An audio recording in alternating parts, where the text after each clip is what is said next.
Boa noite, gente. Bom, essa é a 33ª mesa dos seminários da Brasilidade.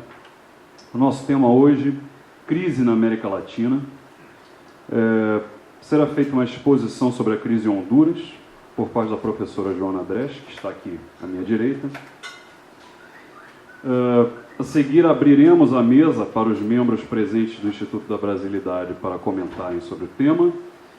Aproveito também a oportunidade para agradecer aos patrocinadores do Instituto da Brasilidade, a Associação dos Funcionários do BNDES e também a Associação dos Funcionários Aposentados do BNDES, e lembrar que este evento estará sendo reproduzido nas diversas plataformas digitais do nosso Instituto. Lembro também que este evento poderá ser assistido no canal 6, na TV comunitária, na próxima quarta-feira, às 22 horas, dia 20, na sexta-feira, dia 22, às 14h30, e na terça-feira, dia 26, às 10 horas. Aqui comigo na mesa estão também presentes os professores João Miguel Vilas Boas, Ronaldo Carmona, da ESG, e Carlos Monte. Então, dando início à mesa, eu vou passar a palavra para a professora Joana Dresch. Boa noite. Eu gostaria primeiramente de agradecer a oportunidade de estar aqui, expondo esse tema tão relevante para a gente. Eu gostaria de agradecer o Dark pelo convite. Esse tema que, para mim, é muito relevante, tem muita importância por ser o meu trabalho de pesquisa desde a graduação. Eu atualmente estou estudando também a instabilidade política, mais focada para a América do Sul, no caso brasileiro, mas esse é o meu trabalho de conclusão de curso sobre Honduras, então acaba sendo uma coisa mais focada na geopolítica do Grande Caribe. Por favor. Então, a importância, a relevância disso, do que eu acredito que seja da minha pesquisa e para o debate que a gente está querendo fazer aqui, é que eu não analiso apenas o caso hondurenho, mas eu analiso através de um panorama global, passando por um panorama regional, para enfim cair no caso hondurenho. Porque eu acredito que existam elementos estruturantes dos dois níveis acima, né, do estatal, que definem uma instabilidade a nível estatal. Pode passar, por favor? O primeiro, o que eu acho relevante a gente entender que, na minha premissa, eu utilizo o conceito de Segunda Guerra Fria do Bandeira. Eu acredito que a gente vive uma Guerra Fria, uma Segunda Guerra Fria, que envolve os Estados Unidos, a Rússia e a China, e durante, dentro dessa lógica de Segunda Guerra Fria, os Estados Unidos causam diversas instabilidades globais e, enfim, provocam instabilidades para a China e para a Rússia. As instabilidades dos conflitos com a China giram em torno de cercamento terrestre e cercamento marítimo, que tornam o território chinês insular, de alguma maneira, e os conflitos com a Rússia, eu diria que se resumem, os mais relevantes, à expansão da OTAN para o leste europeu. Aqui a gente pode ver a questão do cercamento marítimo da China. Você vê que a China ela reclama, a linha dos 9 traços, que aparece em vermelho no mapa, e enquanto essa linha dos 9 traços, ela é o espaço marítimo, chinês, que a China reclama, ele entra em conflito com diversos outros espaços marítimos que a gente vê nesse gráfico. E a China tem ali, com a 7ª Frota Naval estadunidense, um limite de expansão marítima. Então ela se vê muito cercada em seu perímetro marítimo. Pode... Agora, a questão do cercamento terrestre se dá mais... Lembrando que isso é relevante porque a minha pesquisa vai de 2006 a 2016. Então, nessa época, falava-se muito no Acordo Transpacífico. E o Acordo Transpacífico, ele impõe um cercamento terrestre à China, não apenas por questões econômicas, mas também porque o Acordo Transpacífico prevê também a possibilidade de remanejamento de tropas e contingente militar dos países que fazem parte, né, na região da Ásia-Pacífico. Pode passar, por favor. Os conflitos com a Rússia, que eu falei, a questão da expansão da OTAN para o leste, a gente pode ver aqui no mapa. Os países em azul claro são os países membros da OTAN. Os países em azul escuro são as adesões da OTAN depois da queda da União Soviética. E os taxados em azul são adesões em consideração. Então, o que eu acho relevante a gente ver nesse mapa é a Ucrânia, como uma adesão após a queda da União Soviética, e a Geórgia taxada como uma adesão em consideração. Pode passar, por favor.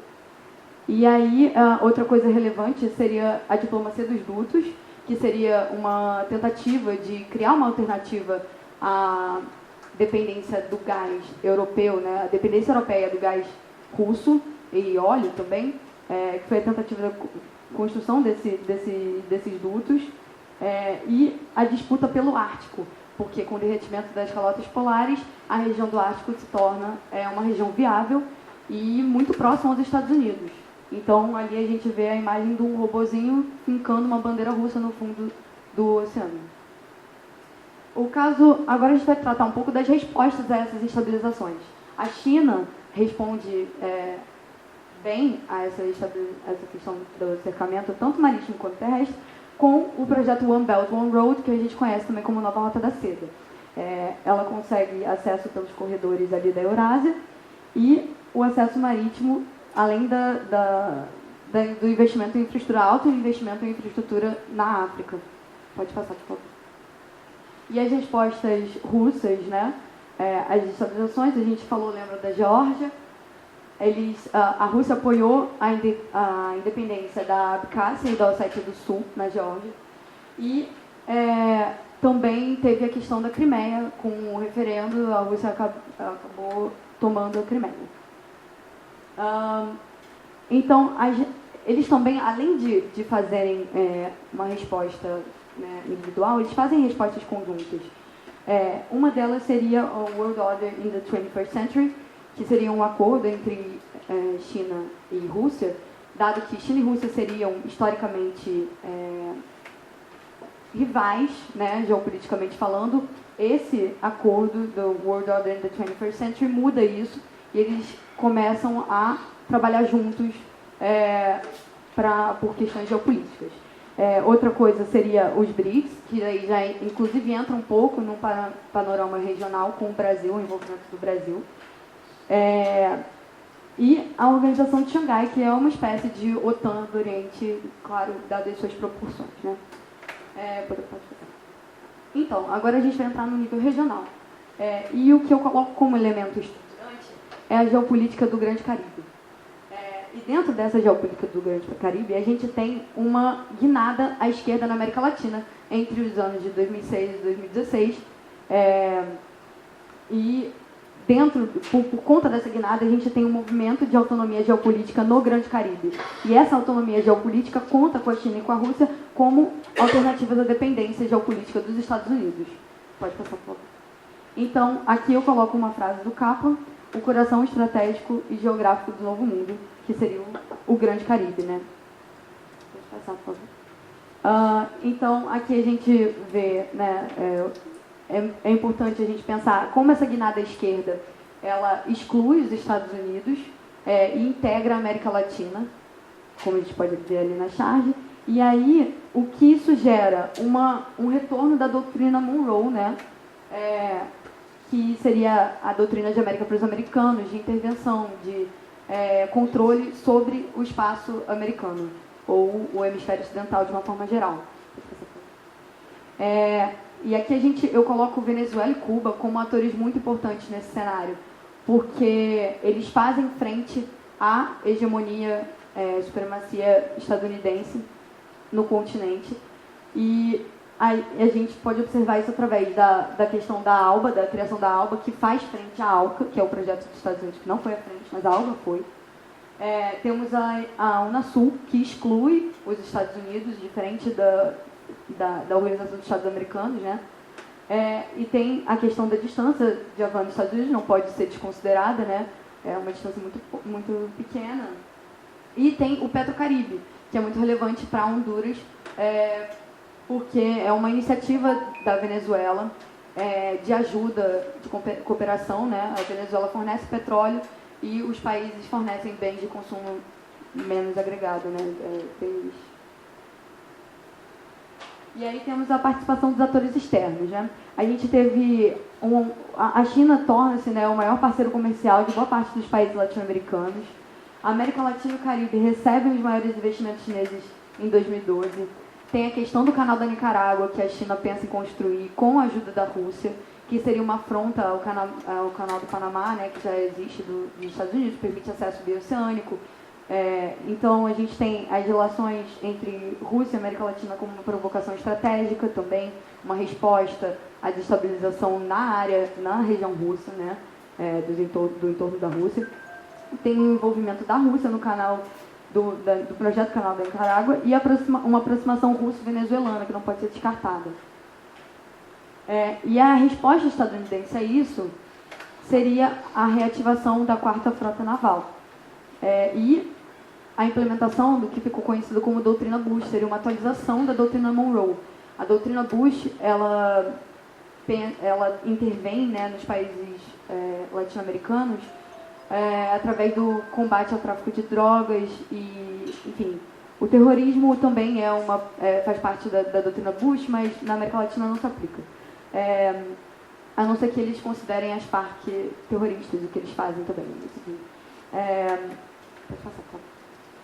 Então, em nível estatal, eu penso a guinada à esquerda do Zelaya com políticas contra-hegemônicas que levam a uma trajetória de crise e ruptura política de larga escala. Então, eu retomo o contexto regional para tentar fazer tentar entender de que maneira o contexto regional foi relevante para isso. Então, a guinada à esquerda, né? Em 2006, no ano que o Zelaya é eleito, ele inclusive apoia a instalação, ele instala uma base militar com o apoio dos Estados Unidos, né? E em 2008 ele já começa um aumento de base de direitos, uma participação política de setores sociais, discurso anti-neoliberal e anti-imperialista, alianças com a Venezuela e com Cuba, como por exemplo a ALBA, eles entram na ALBA e são beneficiados pelo Petrocaribe. Então, o que gera a polarização é uma consulta sobre uma 4ª urna nas eleições hondurenhas, né? Que seria uma consulta para a decisão, né, se seria constitucional aprovar a reeleição presidencial, que é uma coisa que a gente já vinha vendo na Venezuela, na Bolívia, na Nicarágua também, com Daniel Ortega, enfim. E aí isso gerou essa polarização, gerou eventualmente também a destituição, a prisão do Zelaya, né? E com isso a gente vê a polarização de um lado, do lado do Zelaya a gente teve o movimento de professores, os grupos feministas, movimentos indígenas, sindicatos, movimentos campesinos, ONGs locais e regionais. E do lado do Micheletti, que foi quem assumiu depois do Zelaya ser deposto, ficaram um grupo empresarial, a Igreja Católica e os meios de comunicação. Então, o processo de destituição do Zelaya, né, foi facilitado por uma perda de apoio parlamentar, a crise econômica reflexo de 2008 e o crescimento das funções e do orçamento militar. As acusações foram de traição à pátria. Ele foi eventualmente processado depois de ser preso e retornar ao país.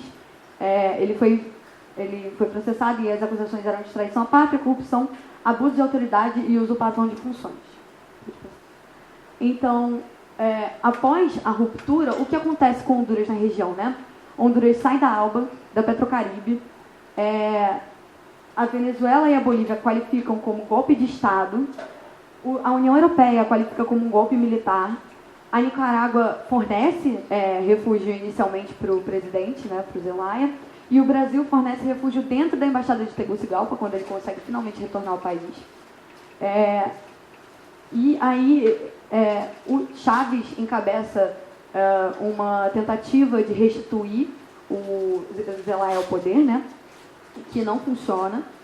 E aí a gente tem também o silêncio, que na diplomacia o silêncio diz às vezes mais do que uma ação, o silêncio estadunidense em relação à restituição do Zelaya, né? Inclusive na biografia da Hillary Clinton aparece, né? Tipo, ela fala sobre como não era relevante, os Estados Unidos estavam apoiando apenas uma continuação democrática, um processo de eleição, mas nunca falava sobre restituição do Zelaya ao poder. Enfim, essa foi a minha exposição. Eu espero que com isso a gente possa, eu acredito, né, que a gente possa traçar diversos paralelos com o que acontece hoje na América Latina, com os diversos casos. Por exemplo, Paraguai, a gente viu isso. No Brasil, a gente viu isso. Acredito que na Bolívia existam muitos elementos disso também. E eu agradeço. Obrigada.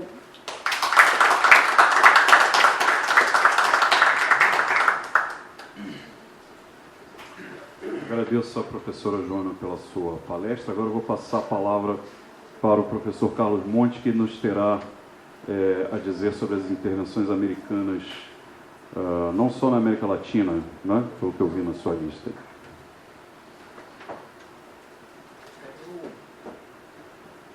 No intuito de colaborar, boa noite, obrigado pela concessão do espaço para eu falar rapidamente.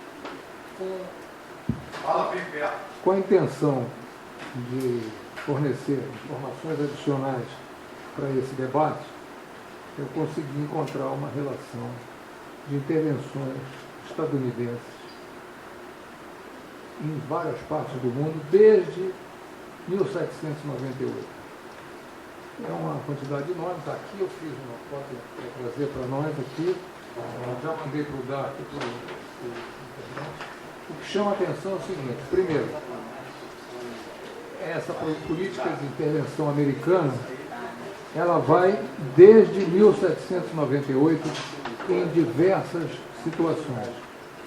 Muitas delas são apresentadas nesse resumo, que é um resumo, inclusive, resultado de um relatório do Serviço de Pesquisa do Congresso norte-americano. Ela busca falar em evitar prejuízos a cidadãos americanos, evitar prejuízos a empresas americanas, proteger os cidadãos americanos em um ou outro local, conforme fica essa enorme lista. Interessante que, por exemplo, a Joana estava falando, e eu fui procurar em relação a Honduras, há intervenções em Honduras desde 1903. Há intervenções na China desde 1841. Diversas situações. Proteção de cidadãos por conta de uma revolta ou de uma revolução que está acontecendo no país e que prejudicou ou exigiu a renúncia, a retirada dos cidadãos americanos e dos bens americanos. Entre essas iniciativas existem também aquelas que têm a ver com a conquista de território adicional americano para o oeste, caminho para o oeste e para o sul nas lutas contra o interesse mexicano. Enfim, é uma lista bastante extensa. O que, de qualquer maneira, me parece bastante claro quando se lê essa lista, é que as intervenções iniciais existentes no século XVIII e no século XIX, em geral, são intervenções militares diretas, nem sempre por pessoas autorizadas a fazê-lo. É um comodoro, é um oficial de marinha que tomou uma iniciativa para combater piratas num determinado país do Caribe. E é claro que quando a gente vai chegando para o período mais recente e para o período atual, a gente vê que os instrumentos utilizados pela política de intervenção americana começam a ser mais sofisticados e, de preferência, depois de algumas derrotas que eles tiveram, sem intervenção ou sem interferência direta de forças armadas americanas. Sempre que possível, drones, guerra híbrida, utilização de funcionários públicos que se integram no interesse americano. A gente viu recentemente a declaração do presidente Maduro na Venezuela de que ele teve que prender vários oficiais do exército que recebeu por diversas informações que eles estavam mancomunados com os interesses da derrubada do regime lá no país. Então ele afastou uma porção dele. É claro que o quadro na Bolívia pode não estar ainda inteiramente claro, inteiramente percebido, mas a confusão indica que certamente não foi por causa do quarto mandato que o Morales foi derrubado. Aproveitou-se este e outros pretextos, inclusive a questão da contagem de votos, para fazer uma mudança profunda no regime. E com uma visão de usurpação de poderes, porque não tinha nenhum sentido a vice-presidente do Senado assumir a presidência do país, a não ser a partir de uma série de fatos que aconteceram anteriormente. Há relatos de morte, há relatos de resistência das populações indígenas no país, e veremos como isso acontece. Mas é claro que, pelo menos dessa vez, não se identificou ainda um emissário americano direto participando das negociações. Houve, sim, o senhor, como é que chamou? O principal líder do movimento de Santa Cruz veio ao Brasil conversar com o governo brasileiro, esteve aqui. Então é uma maneira que os Estados Unidos têm encontrado de reduzir um certo nível, escamotear um pouco a sua intervenção, utilizando terceiros intermediários para fazer esse papel. Então é isso que eu queria comentar com vocês. Por outro lado, também é interessante dizer que de todas as intervenções feitas pelos Estados Unidos, que é uma lista enorme, somente em 11 ocasiões houve uma declaração de guerra aprovada pelo Poder Legislativo dos Estados Unidos. De toda essa lista aqui, somente 11 dessas intervenções, que devem ser mais de 600, é que foram apoiadas pelo Congresso dos Estados Unidos e resultaram de uma declaração de guerra. Isso é só que eu queria comentar. Agradeço a atenção. Vamos continuar o nosso debate.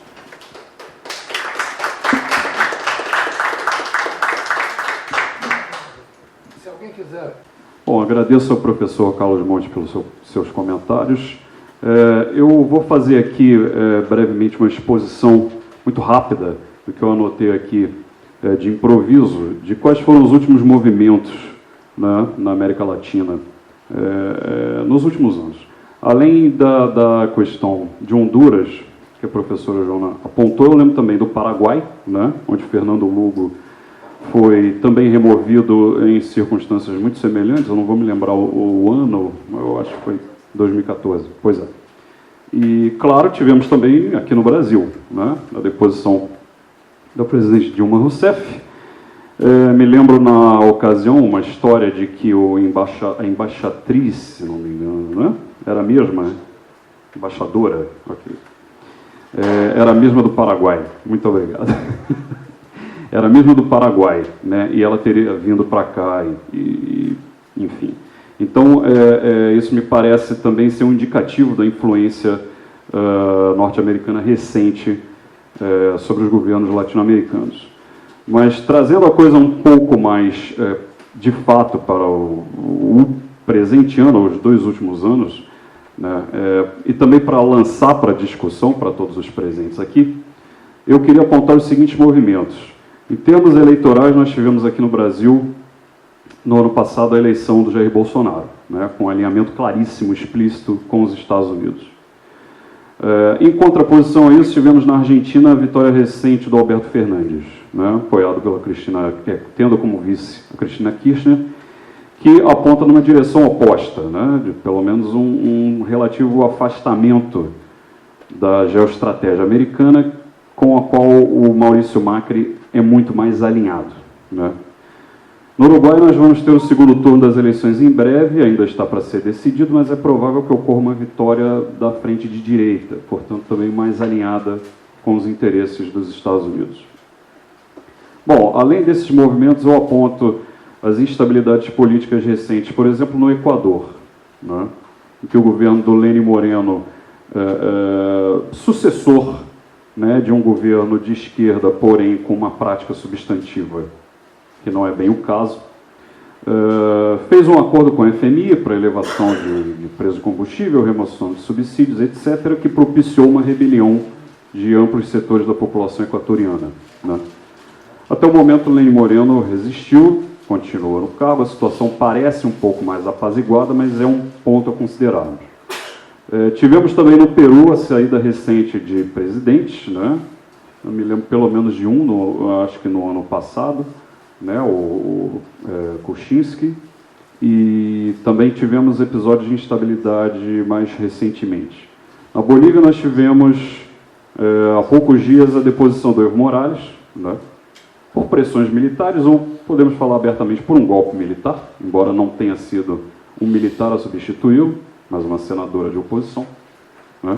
E uma situação que permanece inteiramente indefinida, né? Ainda está em disputa para onde vai a Bolívia, o que vai acontecer na Bolívia nesse momento. E, finalmente, ao ponto Chile, né? Onde nós estamos assistindo de um mês e pouco para cá, uma verdadeira rebelião popular contra o governo do Sebastián Piñera, né? Um governo de direita, um governo também bastante alinhado com a geoestratégia norte-americana, né? E um país no qual está se falando nesse momento de uma nova Constituição, para afinal substituir a Constituição dos tempos do Pinochet. Eu confesso a minha surpresa, eu não imaginei que o Chile tinha até hoje uma Constituição ainda pinochetista. Isso para mim foi uma surpresa,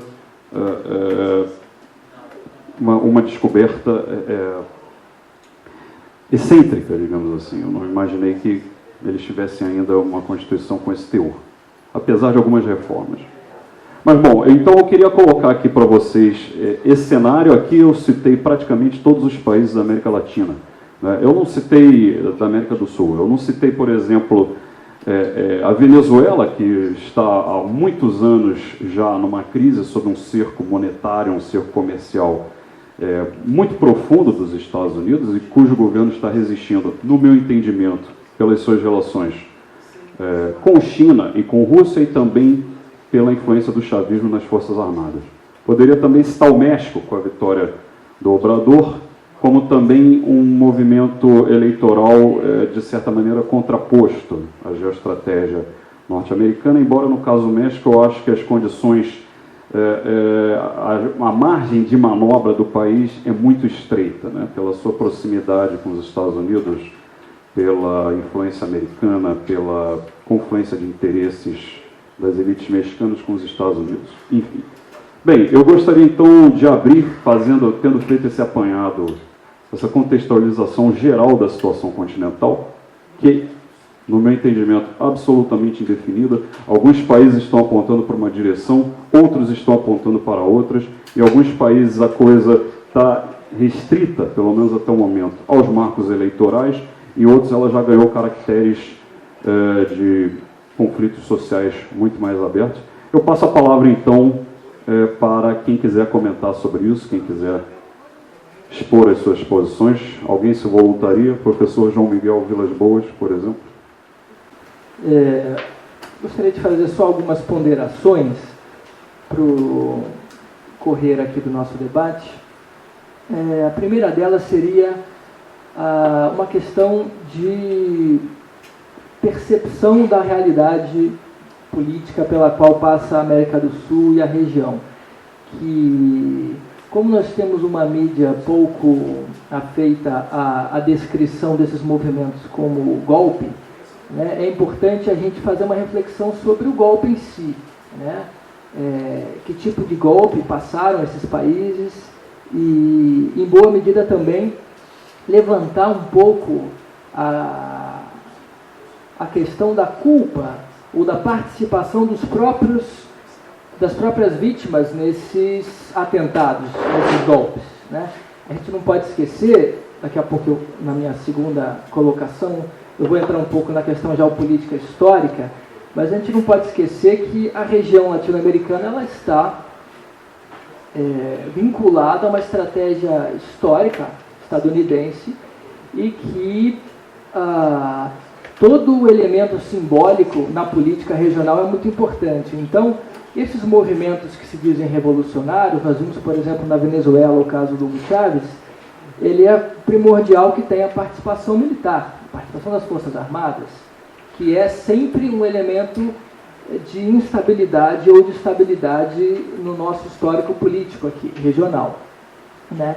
Este movimento chavista na Venezuela se sustenta por causa das Forças Armadas, porque é uma economia em crise, uma sociedade fragmentada por essa realidade de tentativas de desestabilização do país e uma visível incompetência da liderança política também, do Maduro. A gente não pode esquecer que há uma grande participação nessas fragilidades políticas de quem se diz vítima. No caso boliviano, por exemplo, é importante também ressaltarmos que esses movimentos anti-imperiais, eles acabam sendo minados em boa medida por uma falta de estratégia dos próprios movimentos que se dizem revolucionários, né? Que é esse elemento simbólico. Quando a gente percebe que a nossa mídia, principalmente aqui no Brasil, mas isso não é diferente nos outros países latino-americanos, é uma mídia profundamente vinculada ao pacote de notícias ocidentais e, sobretudo, estadunidenses, é muito simbólico você perceber a tentativa do Morales, por exemplo, do Evo Morales, no 4º mandato. Naturalmente, isso vai ser super explorado. Naturalmente, isso vai ser colocado como um golpe do próprio movimento, um golpe da própria esquerda. E, às vezes, esses movimentos mais à esquerda na região não percebem que isso é o suficiente para derrubá-los. Isso é o suficiente para haver uma mobilização social capaz de colocar fogo nas ruas, como a gente está vendo agora na Bolívia. Então, é necessário que esses movimentos, que são muito nobres e que enfrentam historicamente essa tentativa estadunidense de cooptar naturalmente a região à sua estratégia geopolítica e também cultural, né, é necessário que as lideranças compreendam o elemento estratégico por trás da política, né? Não é apenas ganhar uma eleição, não é apenas prometer um mundo diferente, não é apenas dizer que os Estados Unidos são os Yankees malvados e nós vamos agora oferecer a solução. Essa solução, para começar, ela é profundamente difícil, porque as nossas elites são bastante vinculadas culturalmente aos Estados Unidos, portanto, ao dominador. A nossa mídia é profundamente vinculada ao dominador, né? Os nossos políticos são profundamente vinculados e suscetíveis aos lobbies empresariais, lobbies de multinacionais. Então, toda a estrutura política, afora a possibilidade de uma estrutura política social, popular, ela está cooptada, já de antemão. Então, não é tão simples fazer um movimento contra-revolucionário sem imaginar que o golpe, né, ou contra-golpe virá com muito mais força. Então, eu acho que essa questão simbólica que os governantes, que as lideranças latino-americanas precisam refletir melhor sobre a proposta contra-revolucionária, a proposta anti-imperialista, ela tem que passar, sobretudo, por uma reflexão de um projeto nacional e não de um pacote simplesmente de esquerda, porque há muitos militantes que não querem saber da esquerda, há muitos populares, há muitos eleitores que não se vincularão a uma estratégia de esquerda, pelo contrário, são pessoas que culturalmente foram cultivadas nesse ambiente de cooptação cultural. Então, na medida em que esses movimentos eles radicalizam também, né, nessa resposta aos golpes claros de desestabilização desses governos mais populares, é necessário que a resposta também venha numa medida mais popular, não necessariamente de grupos vistos como de esquerda, né? Isso é um pouco polêmico para nós, porque eu acho que há uma cegueira que nós também vivemos aqui no Brasil nesse sentido.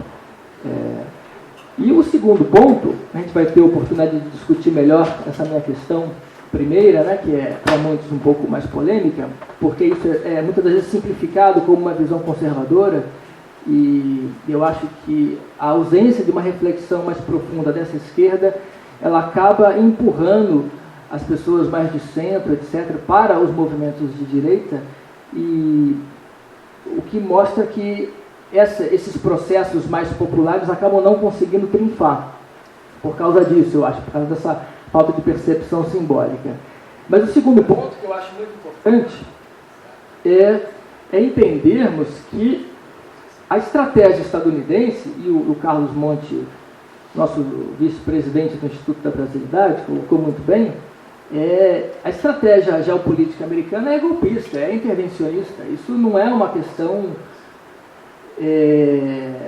simplesmente de movimentos mais à esquerda ou da intelectualidade mais à esquerda na América Latina. Isso é uma percepção histórica, isso é uma questão factual, isso não é uma coisa insulada apenas na academia.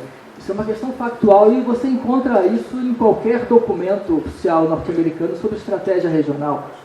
Isso foi colocado, por exemplo, por dois geopolíticos muito importantes que atuaram na construção dessa estratégia norte-americana. Você vê o Speakman, já em 42, ele coloca muito claro o papel da América Latina na estratégia norte-americana, e depois o Brzezinski também, nos anos 70, 80.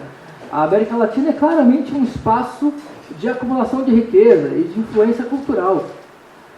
Se os movimentos populares e nacionais, regionais, não entenderem que isso é um projeto estratégico de cooptação política, econômica e cultural da região, é absolutamente impossível, impensável qualquer tipo de reação a este suposto e real imperialismo.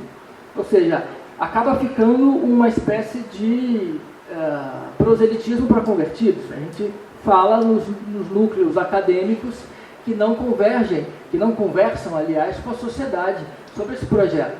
Né? Então, é importante a gente perceber essa questão geopolítica que é muito visível e muito acessível, não é só apenas a academia, mas quem tiver curiosidade, isso está, inclusive, nesse último documento de segurança nacional do Trump, né, em que ele deixa muito claro que a América Latina também é uma região para a expansão das empresas americanas.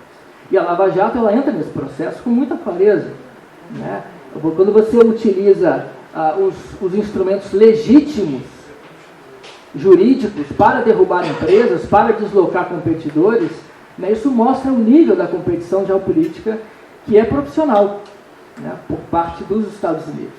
Da gente não. A gente fica muitas das vezes só gritando Yankees malditos e não entende a estratégia de reação, né, que passa, ao meu entender, não apenas pela esquerda, mas por um projeto nacional. E, enfim, a gente vai poder discutir isso melhor ao longo do nosso debate aqui. Obrigado. João Miguel, vou passar a palavra agora para o professor Ronaldo Carmona, da Escola Superior de Guerra. Suas considerações, por favor. Oi, tá bom aqui? Bom, boa noite, agradecer aqui o convite, comentar aqui meus colegas de mesa, Dona Joana, Carlos Montes, Daniel, João Miguel. Bom, interessante que nós estamos aqui debatendo um tema quente, né? Um tema do momento, um tema em plena evolução, em plena ebulição, né, digamos assim, e, portanto, é um tema que merece considerações tanto conjunturais quanto, digamos assim, mais estruturais, né? Eu vou tentar ser breve aqui, porque eu acho que, justamente por ser, digamos assim, um tema quente, nós precisamos aqui explorar coletivamente impressões, né, sobre o momento que a gente vive e sobre essa realidade bastante interessante que a gente observa. Primeira coisa que eu acho que caberia, viu, presidente Dac, chamar a atenção é o seguinte: nós acabamos de ter uma reunião dos BRICS, né? Acabamos de ter a cúpula dos países BRICS, né, em Brasília, ao final da semana passada, né?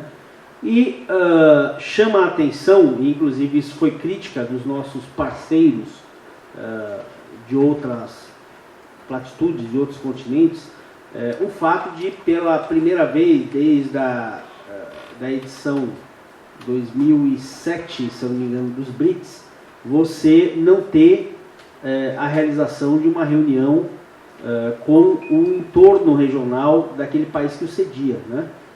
Isso, na verdade, em todas as últimas ocasiões, me lembro muito bem, por exemplo, da última ocasião que a África do Sul sediou a reunião dos BRICS, onde ela fez uma reunião de quase toda a União Africana, né?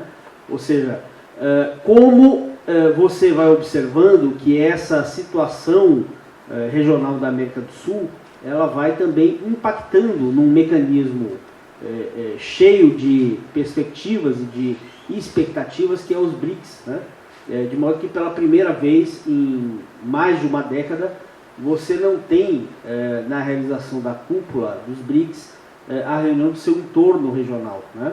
O que foi, digamos assim, percebido como inclusive sintoma da grave crise que vive a nossa América Latina e a nossa América do Sul, né? Agora, esse problema dos BRICS, né, da reunião dos BRICS, ela também mostrou não apenas essa deficiência no que diz respeito a ser um espaço de convergência regional, como também, segundo a imprensa, né, e segundo o que a gente observou a respeito da reunião, nós observamos claramente uma reunião de baixo perfil, né? Não foi uma reunião que teve uma transcendência como se verificou nas últimas cúpulas, né? Ou seja, a capacidade dessa reunião dos BRICS, dela interferir ou dela intervir sobre a situação mundial, ela foi nitidamente diminuta, né?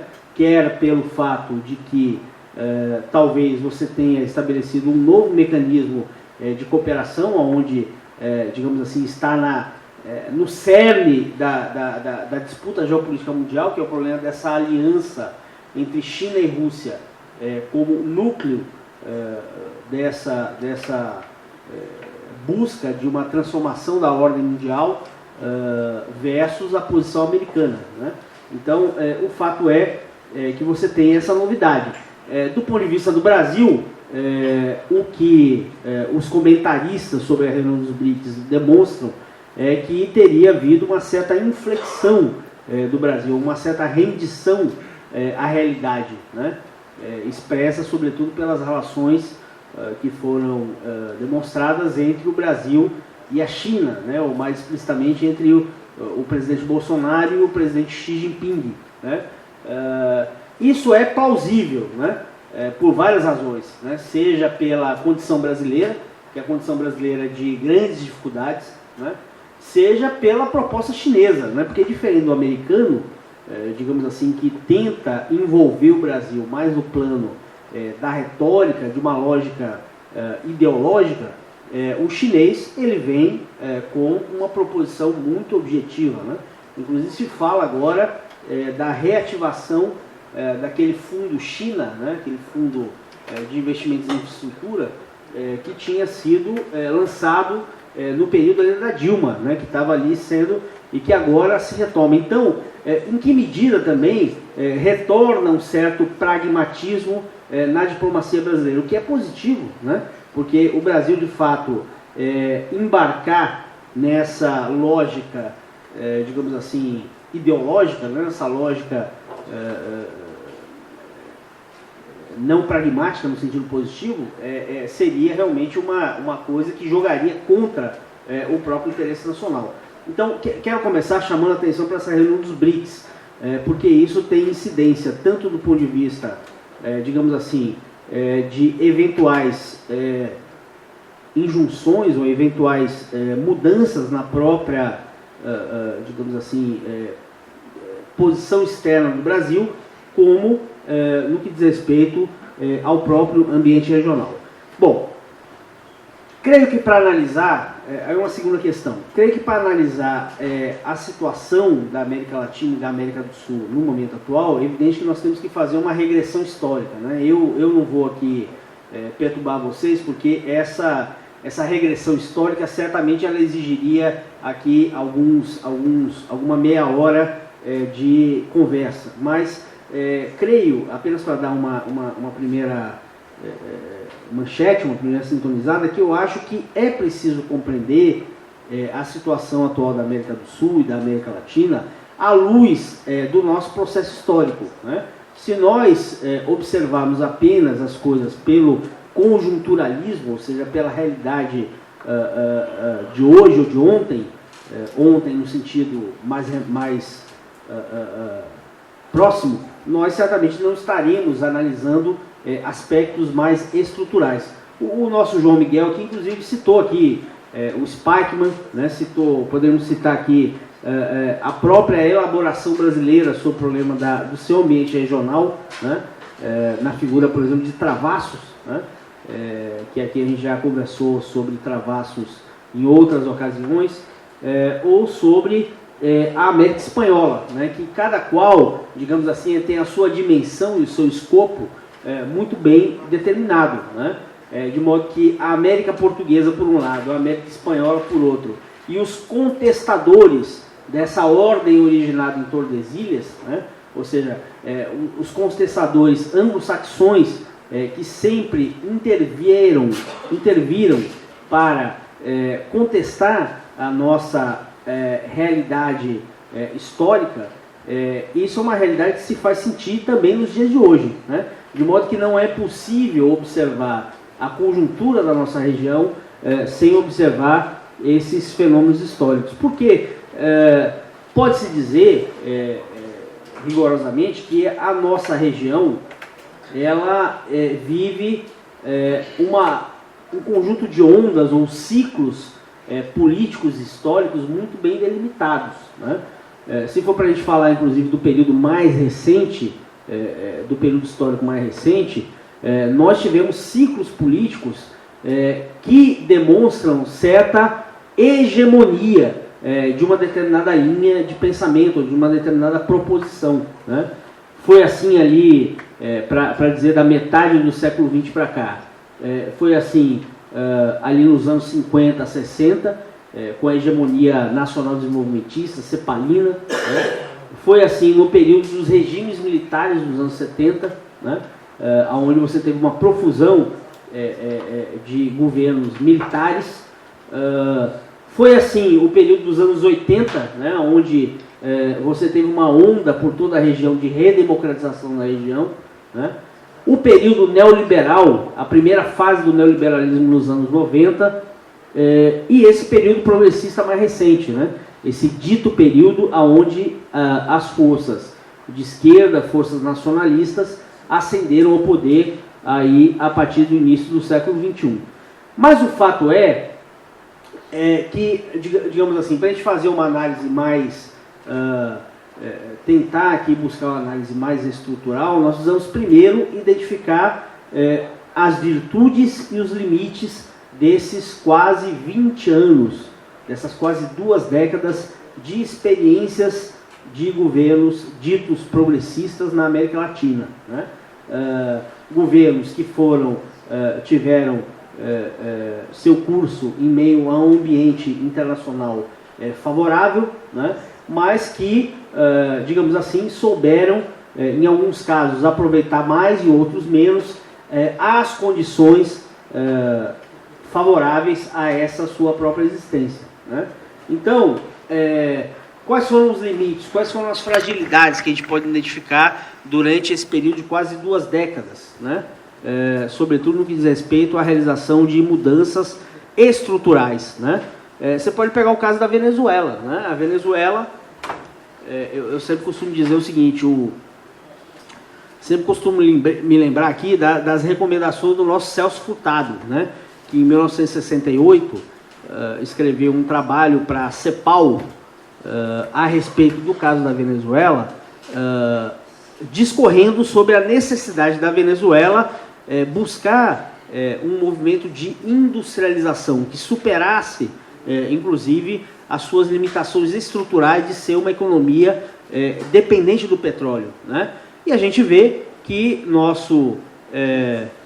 o próprio presidente Chávez, né, a despeito da grande hegemonia política que teve durante um determinado período histórico, não conseguiu levar adiante transformações estruturais de fundo, né? Então, você vê que esse ciclo de esquerda, ele teve limitações de natureza estrutural que fizeram com que nós tivéssemos esse desfecho.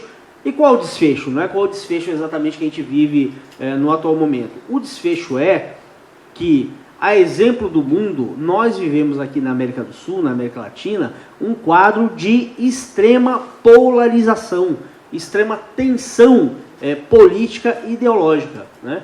Tensões, polarização, que, digamos assim, do ponto de vista do Brasil, né, eu acho que nós temos que analisar essa realidade do ponto de vista do Brasil, dos interesses nacionais do Brasil, é um quadro dramático, né? Por exemplo, você vai ter a Bolívia, que ali ao longo dos anos 70, 80 e 90 foi uma praça repleta de instabilidade política e social, né? Ela vai voltar a ser, né? Os 14 anos do governo do Evo Morales, ao seu final, vai exatamente observar agora uma situação de provável instabilidade crônica, no caso da Bolívia, fruto dessa intensa polarização política e social, né? Assim como ocorre no caso da Venezuela, no caso dos outros países e do próprio Brasil, né? Então, me parece que o quadro que ocorre, que nós observamos exatamente hoje na América Latina, é um quadro que reflete em alguma medida o quadro mundial, mas que, no caso dos interesses brasileiros, certamente é um quadro que caminha para uma situação de grandes tensões, grandes instabilidades e, portanto, algo que não interessa, digamos assim, ao interesse nacional brasileiro, tendo em vista que o nosso interesse mais profundo é o interesse de buscar uma maior coesão, uma maior unidade da América do Sul, em especial da América Latina, desculpe, o contrário, da América Latina e em especial da América do Sul, que é o nosso território geográfico por definição, buscando então fazer com que essa região ela seja um polo, digamos assim, de estabilidade, de desenvolvimento, um polo que busque fazer com que seja uma região que joga um papel no mundo do ponto de vista do interesse de uma comunidade mundial próspera e de destinos relacionados aos nossos objetivos de maior desenvolvimento, maior coesão dos povos do mundo. Então, isso que eu queria dizer. Acho que o quadro é bastante sombrio, né? E é fruto, antes que nada, desse conjunto de tensões, mas, repito, e com isso eu acabo, creio que nós deveríamos avaliar o atual cenário político e ideológico que se vive na América do Sul e na América Latina pelas lentes de um balanço das limitações históricas e das limitações estruturais e tendo em vista exatamente a gente buscar avançar no próximo período de uma forma mais consequente com o interesse dos povos da América do Sul, da América Latina e com, no caso de nós brasileiros, do interesse nacional.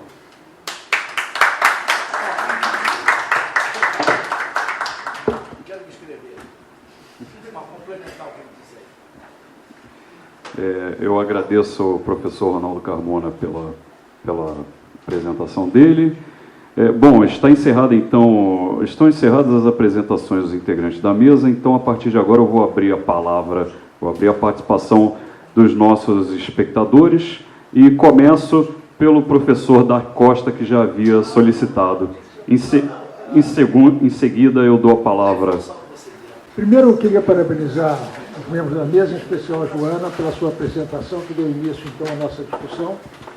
Eu queria colocar algumas coisas para reflexão. A primeira delas diz o seguinte: nós vamos ter anos muito conturbados para frente, porque a questão, como apontou a Joana, é uma questão que transcende a América Latina.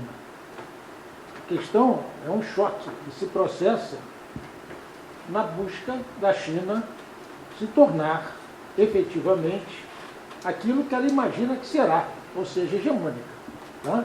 E se defronta claramente com a posição hegemônica atual dos Estados Unidos.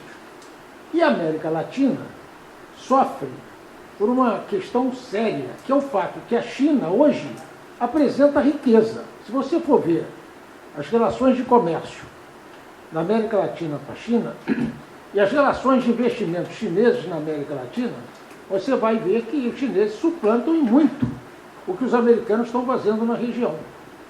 Então, a riqueza hoje é chinesa, mas o poder ainda é americano. E riqueza e poder têm que andar juntos, para que não haja conturbação. Porque se riqueza anda de uma forma e poder anda de outra, é evidente que as questões de choque desse processo se materializam, coisa que nós estamos assistindo em toda a região. A questão da Bolívia, a presença chinesa na Bolívia em termos de investimento é enorme, né? Maior do que, proporcionalmente, o que é na Venezuela, por causa das questões de lítio, da presença do lítio e da importância do lítio no futuro. O que eu acho que nós devemos nos preocupar é qual é o posicionamento que o Brasil deve tomar em relação a esse processo. E você, de certa forma, Carmona, tocou na questão, porque o problema todo é o seguinte: ideologia é uma coisa, interesse é outra, né? E fica claro que os interesses do Brasil hoje, em termos de relações de comércio, estão muito mais postos na China do que postos nos Estados Unidos, já que os Estados Unidos praticamente é competidor naquilo que nós estamos trabalhando. Então, esse negócio vai levar com que nós sejamos obrigados a nos colocar de uma forma muito mais pragmática do que nós temos nos colocado recentemente, né? É isso que eu queria colocar aqui como uma questão para a gente poder avançar nesse tipo de discussão. Porque o que interessa é o que fazer, porque o que fazer é a política. E o que fazer em termos de relacionamento externo, né? Qual é a política externa que nós devemos praticar? Não é batendo continência para a bandeira americana, nem para a bandeira chinesa, né? Porque é preciso entender o seguinte: os americanos têm comido nos 2 últimos séculos, e comido aqui, basicamente. Os chineses estão começando a comer. Os chineses estão muito mais famintos, então tem que ser um certo controle no trato desse problema, entendeu, André? Essa é a mensagem que eu queria mandar para vocês. Agora eu vou passar para o nosso amigo Elísio, que tem alguma coisa a contribuir aqui. Elísio, por favor.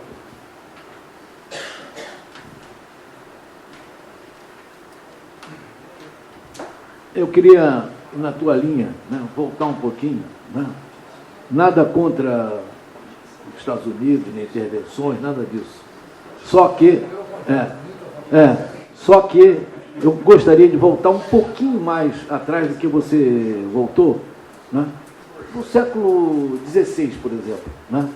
Tem uma tal de Península Ibérica, né, que ocupou essa América do Sul inteira, né? Com toda a Tordesilhas ali, etc., mas ocupou a América do Sul inteira. Só para lembrar que uma das características dos espanhóis portugueses era gastar mais do que arrecadavam. Isso de todos os governos de Portugal, e fizeram a mesma coisa quando chegaram aqui e criaram essa mentalidade. Tanto que eu gostaria de colocar aqui 3 fatores que fizeram essa crise, né, que vem lá da Península Ibérica. É gastar mais do que ganha, corrupção e concentração de renda, né? Daí surgiu tudo. E queria levantar para a discussão de todo mundo aqui também as características da América do Sul, né, que são basicamente exportação de commodity e baixa ou baixíssima poupança interna, né? E lembrar que de 2003 a 2011 teve um chamado super exercício das commodities, né?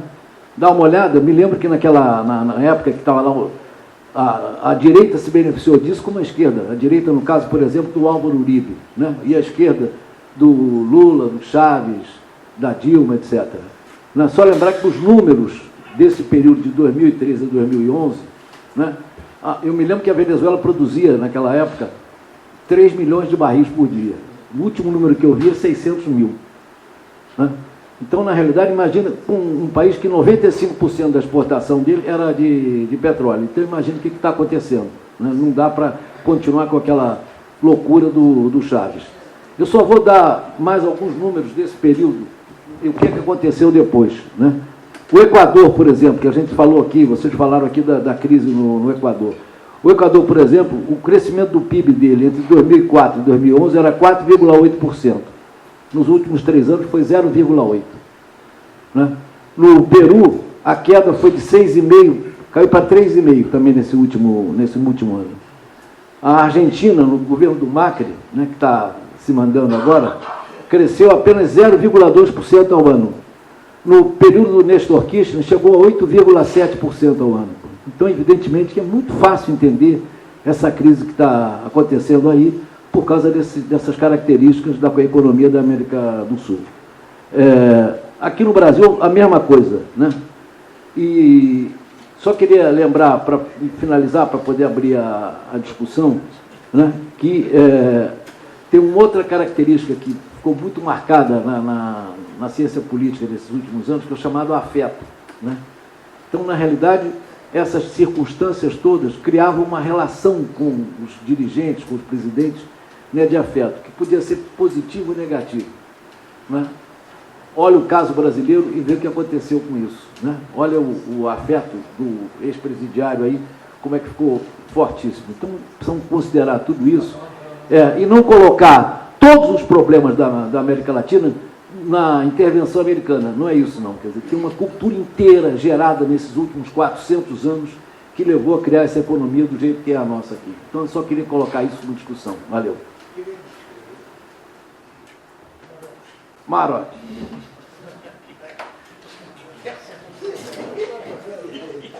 E outra coisa, o conceito de esquerda e direita nem existia naquela época de descobrir o Brasil. Uma coisa curiosa, o Chaves, a gente fala em... Chaves não, fala em golpe contra Evo Morales. Teve o plebiscito lícito e não aceitou a recandidatura dele. O caudilismo na América Latina é o mesmo. A coisa que quando nós fomos visitar, não sei se foi no curso estadual, na Escola Superior de Guerra, o Chaves, tinha uma cadeira vazia. Nós perguntamos quem era do espírito do Simão Bolívar. Isso não é mentira, não, isso é verdade. Foi financiado pela Inglaterra. Então, em realidade, aqui no Brasil, estou longe de ser fã do Marcos Lisboa, mas o que ele fala no primeiro ciclo do Lula, no boom das commodities, ele ficou consumo interno importante, mas ele ficou trabalhando só no consumo interno. Só no consumo interno. Ele não pensou em industrializar o país. Então, eu acho que fica uma coisa muito pueril achar que houve um golpe de Estado lá, quando uma parte da sociedade está a favor. O Pinheiro fez um governo neoliberal e a sociedade chilena está reagindo. Ele não teve força, botou o exército na rua para fazer o que Pinochet teve.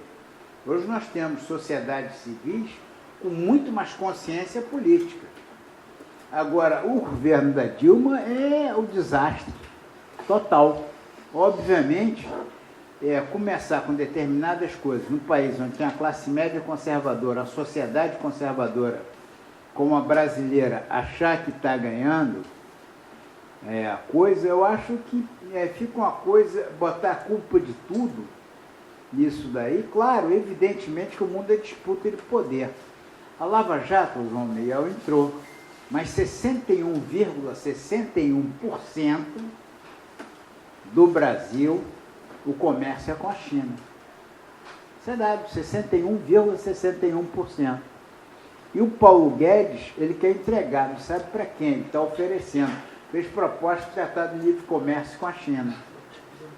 Está entendendo? E é o mesmo problema que nós temos com o americano. Concordo com o Dark, tem que ficar de olho vivo. Nosso problema é Brasil. Não é ficar com bandeira do PT ou qualquer coisa que venha, ou PSDB. Inclusive, eu acho que é momento da gente rediscutir isso.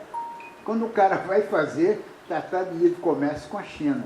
Não entrou aqui, a Lava Jato realmente tem coisas brutais. É claro, a intenção, você não consegue fazer um banco de dados de cardiologia no Brasil, como que a Polícia Federal consegue fazer um banco de dados como aquele? Né? Como que ela consegue? É óbvio que teve dinheiro de fora. Agora, empresa americana nenhuma entrou aqui. Por favor. Então é isso daí que eu queria falar. A gente precisa analisar a coisa sem paixão. entendendo? É completamente sem paixão. Quando eu era estudante, a gente estava na passeata na Central, eu me lembro de um colega que ele falou, nós vamos tomar o poder em uma semana. E não tinha bebido. Bebeu era em um dia. Se bebeu era em um dia. Lembra muito um padre que uma menina foi confessar para ele, falou, eu vi a aparição de Maria, tomou vinho uma taça. Ele falou, toma 4 que você vai ver José, Maria e o menino de Deus. Então, é isso aí, é a mesma coisa. Brizola, em 64, atiçando o grupo dos 11, mexendo com a classe média brasileira. Um presidente da República que instigava, que vai, desaconselhado por toda a assessoria militar dele, a uma reunião de um clube de sargentos. Vai até lá, mobiliza. Até aquele dia, até aquela semana, estava todo mundo indiferente. Ele conseguiu jogar as Forças Armadas contra ele. Agora, se tiver algum governo mais nacionalista que o do Geisel, depois da redemocratização, eu quero que aponte. Bom, eu gostaria de fazer aqui alguns breves comentários que eu anotei a respeito desses últimos comentários, dessas últimas dúvidas. Primeiro, sobre o caso da Venezuela. O Elísio apontou a queda da produção de petróleo, realmente foi uma queda exorbitante, eu também já me dei conta desses dados. Mas ela não pode ser atribuída meramente aos problemas internos da Venezuela, aos erros do governo. Embora eles possam ter ocorrido, no meu entendimento, ocorreram. Nós temos que considerar que a Venezuela é um país que está sob um bloqueio norte-americano cada vez mais acirrado nos últimos anos. Certo? Um bloqueio que tanto impede a Venezuela de comprar uma série de coisas, quanto vender uma série de coisas. Por exemplo, petróleo. Né? Principalmente o governo Trump colocou sanções muito pesadas sobre a Venezuela. Então, não é meramente uma questão interna. Você não pode atribuir apenas ao governo venezuelano a queda dessa produção de petróleo. Tem que ser considerados outros elementos, inclusive a própria influência americana. Bom, nós estamos aqui discutindo aspectos da vida latino-americana que incluem a intervenção, a influência americana. É claro que com isso não queremos dizer que são apenas esses os elementos, né, que indicam o que acontece na história americana, na história latino-americana, ou o que acontece com os governos latino-americanos. No caso do Brasil, por exemplo, o governo da Dilma Rousseff, nós não podemos esquecer as condições, né, macroeconômicas em que o governo entregou o país. Por exemplo, o desemprego triplicou no último mandato da presidente Dilma Rousseff. Então, é claro que isso também criou condições que viabilizaram a tentativa golpista. Né? Então, é uma série de fatores, é uma interação entre diversos fatores que levam a esse resultado. Nós não estamos aqui pretendendo apontar a influência americana ou o golpismo, etc., como os únicos fatores nessas histórias. Nós estamos aqui tentando levantar diversos elementos, claro que com as limitações de tempo que nós temos aqui também. Bom, alguém da mesa gostaria de falar alguma coisa? Professor Ronaldo Carmona? Não? Professora Joana Andrés quer falar os comentários dela aqui. Eu acho que a gente está dando pouco foco para atores de muita relevância na minha compreensão, como, por exemplo, a influência das igrejas e do conglomerado de mídia. Né? Sem falar os empresários que a gente citou brevemente, né? Eu acredito, né, que uma ascensão de conservadorismo que resultou em diversas instabilidades que a gente observa atualmente, eu não vou dizer que resultaram nos golpes, mas a influência do conservadorismo na instabilidade da América Latina não é irrelevante, né? E a importância da igreja e da mídia na formação de uma mentalidade antigovernamental, anti-estatal na maior parte das vezes, inclusive a gente vê, né, um movimento muito grande de pessoas que desacreditam na política, e isso não é uma coisa apenas brasileira, isso não é um fenômeno brasileiro. Quando eu fui escrever, né, a minha conclusão de curso, né, esse trabalho sobre Honduras, eu assisti alguns documentários sobre a situação em Honduras após o golpe, né? As manifestações pró-golpistas, né? Pró-retirada do Zelaya, enfim, tinham muitos discursos que a gente vê em todos os países da América Latina, como, por exemplo, o discurso anticorrupção, né? Que é sempre usado como uma bucha, e não deixa de existir em nenhum momento, em nenhum governo. Enfim, tem o discurso nacionalista, mas um nacionalismo que, no final das contas, é alinhamento com os Estados Unidos, né? Pelo menos no caso de Honduras eu posso afirmar isso com certeza, e no caso, né, da Venezuela, o Guaidó entra com um apoio também muito forte, um alinhamento dos Estados Unidos.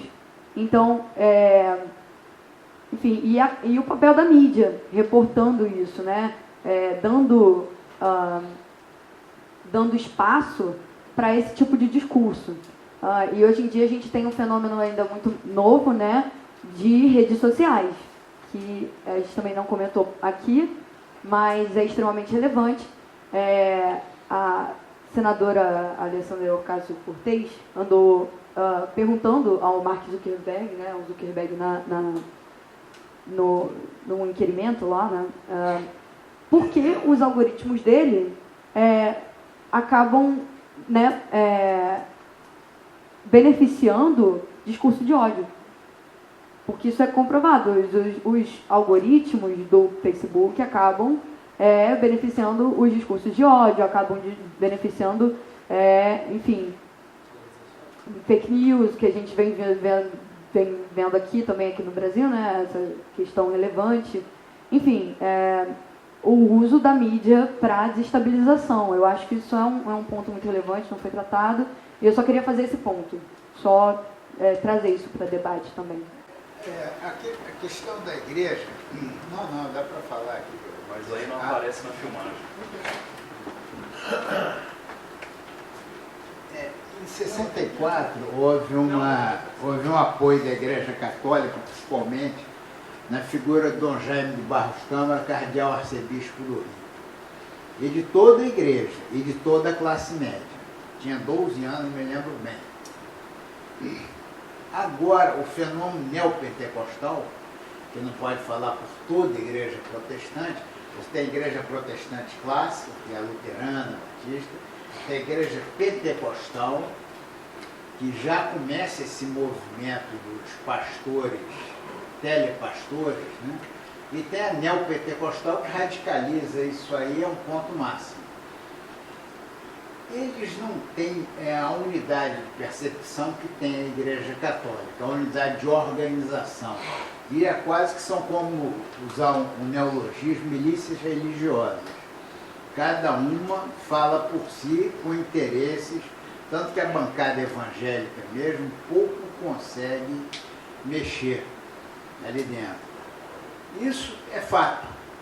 Isso daí ninguém pode... Mas eu acho que não são grandes atores. Por outro lado, a Igreja Católica assumiu uma posição de justiça social, depois de Puebla, depois da teologia da libertação, significativa. Começou a ter uma visão de justiça social maior. Então, por um lado, contrabalança o outro, que ninguém tem mais penetração no território brasileiro do que o Exército e a Igreja Católica. Ninguém tem mais. O Brasil profundo, é o tiro de guerra, o bordel, o pároco, o bordel e o Banco do Brasil. Esse é o Brasil profundo. Essa definição do Josué de Castro é perfeita. E continua, como dizia o Josué de Castro, o país do ciclo do camarão. Os que não comem e os que não dormem com medo dos que não comem. Então, nós temos que ter governos que façam o possível. Não é partir para um enfrentamento radical infantil com um grupo de escoteiro.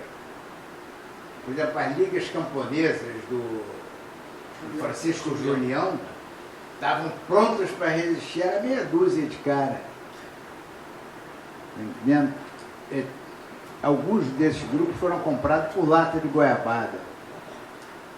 É fato verídico. Então, o grupo dos 11, do Brizola, e por aí a gente vai, que são coisas infantis que instiga mais o conservadorismo de uma sociedade conservadora, uma sociedade católica, conservadora, e dizer o panelaço contra Dilma, foi golpe, a votação nem contra nem a favor de um impeachment pelo Senado é sempre um julgamento político.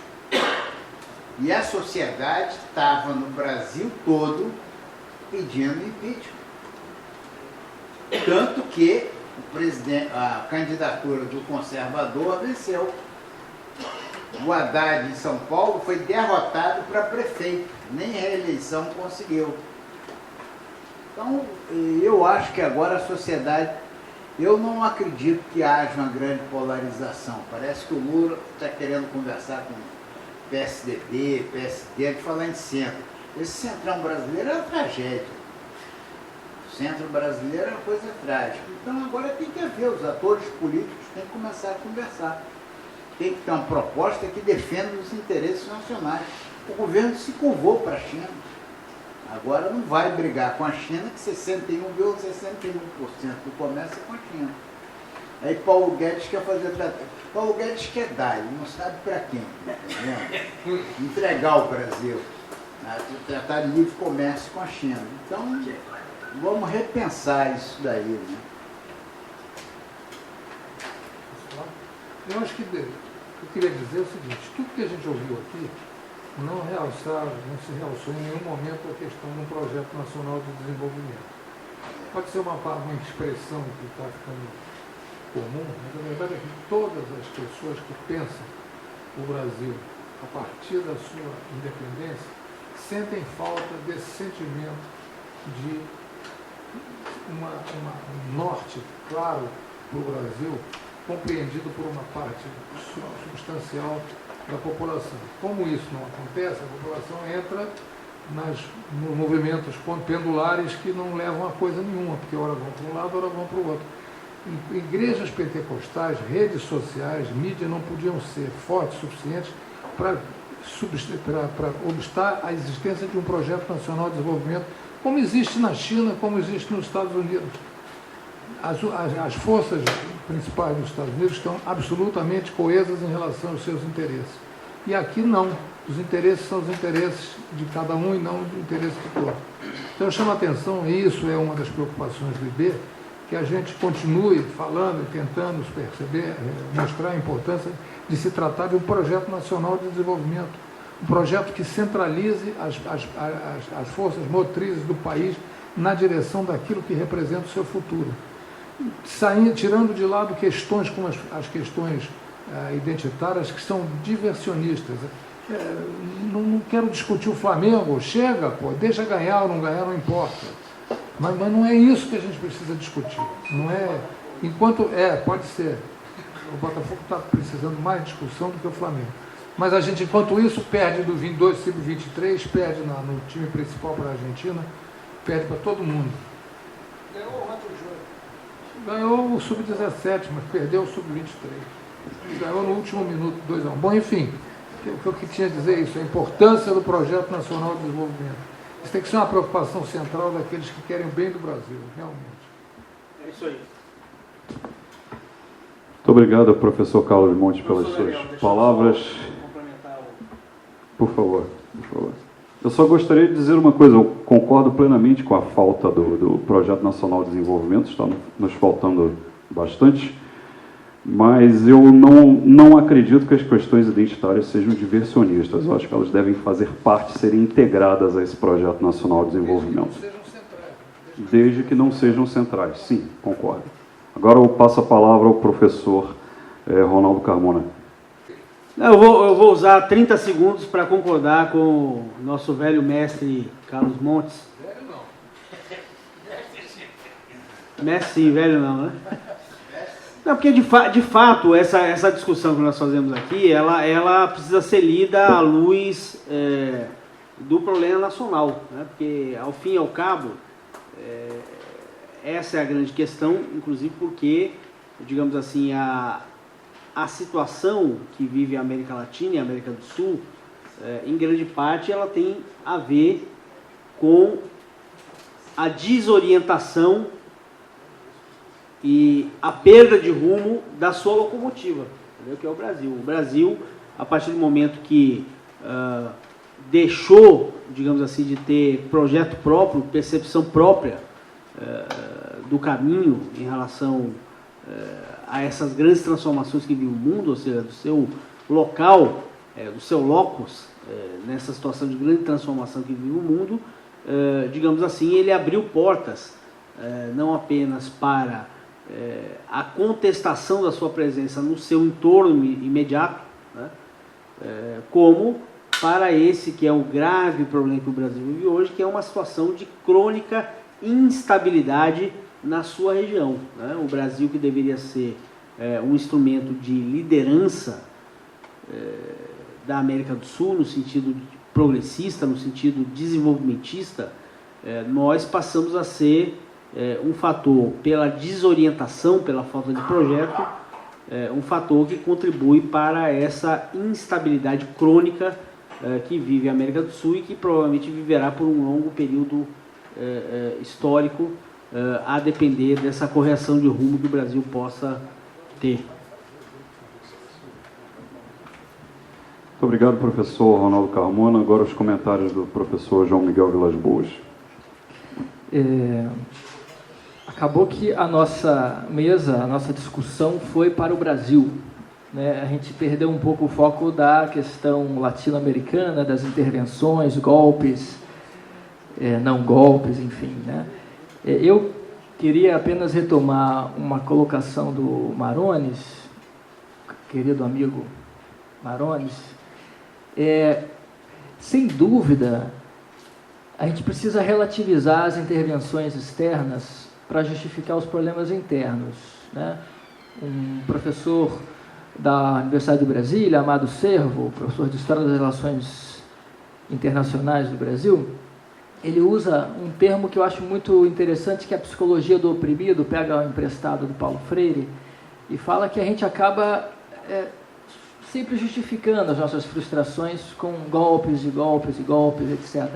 Mas a gente também não pode olvidá-las, né? Acho que a gente também não pode esquecer que as intervenções, elas existem porque essa é a estrutura do poder mundial. Se a gente fala num sistema internacional, se a gente fala de hierarquias, se a gente fala de busca, de construção de uma hegemonia, etc., a gente fala naturalmente de cooptações, né? Quando o senhor cita 64, a gente não pode esquecer que o Brasil estava ali também diante de uma influência estadunidense do IBAD, do IPES, que são institutos que se reproduziram agora no Instituto Milênio, no MBL, né? Que são movimentos que buscaram naturalizar a cooptação externa. Movimentos que buscaram naturalizar o Brasil diante de uma narrativa da Guerra Fria pró-Ocidente, né? E contestar qualquer possibilidade de um movimento mais afirmativo, que não é necessariamente de esquerda, muito menos revolucionário, o que me parece ser o principal erro hoje das lutas anti-imperialistas, né? Para simplificar, para chamar assim hoje. Com certeza, quando o senhor fala da questão do plebiscito, né? Imagina, do Evo Morales não ter aceito e ter continuado, ter se deslumbrado um pouco, talvez por ter se achado o único líder capaz, sempre tem um pouco essa questão, que eu concordo, tem um ranço caudilesco, sim, de se achar a última pessoa capaz de conduzir o processo de reavivamento nacional, etc. Mas um erro estratégico de cálculo, tendo em vista a realidade conjuntural recente de uma Bolívia que só cresceu e só deu razoavelmente certo com ele. Ou seja, por que não fazer um sucessor?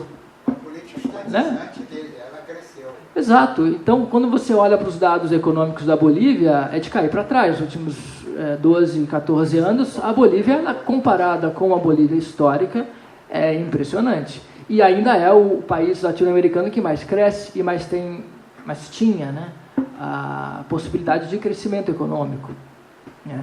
Então, só para pontuar essa questão, há um esquecimento por parte dessas lideranças das questões nacionais, eu concordo plenamente, e isso na minha intervenção inicial, na apresentação aqui ainda da mesa, eu disse que essa falta de estratégia de entender o verdadeiro jogo geopolítico por trás desses acontecimentos, né, da conjuntura, que parecem coisas normais, parecem acontecimentos espontâneos, etc., né, há uma incompreensão, né, de lideranças. O senhor fala do Lula buscar conciliação, ele é um grande conciliador, né? O seu governo foi um governo de conciliação, longe de ser um governo de esquerda ou um governo nacionalista, mas permita-me discordar da questão da polarização, porque existe uma polarização, e a primeira coisa que o Lula fez foi, num comício, dizer que é ele e o Bolsonaro de novo em 22, e levando o Haddad a tiracolo para o Nordeste, dizendo que o Haddad é o plano B de novo, ou seja, a mesma farsa, a mesma ideia de que nós e eles, né, no fundo, o Brasil ele vai resolver o seu problema estrutural com o projeto do passado que não deu tão certo, que foi o projeto petista, né? Então, só para pontuar essas duas questões, né, a questão das intervenções, que a gente não pode esquecer jamais, com o erro de talvez naturalizarmos os movimentos intervencionistas como movimentos naturais e espontâneos, né? Como 2013, como a própria Lava Jato, que por mais que a gente não tenha havido uma grande penetração de empresas americanas, e a compra da Embraer pela Boeing não foi necessariamente por causa da Lava Jato, mas veio a reboque da narrativa, né? Dessa narrativa moralizante, contra a corrupção, etc., né?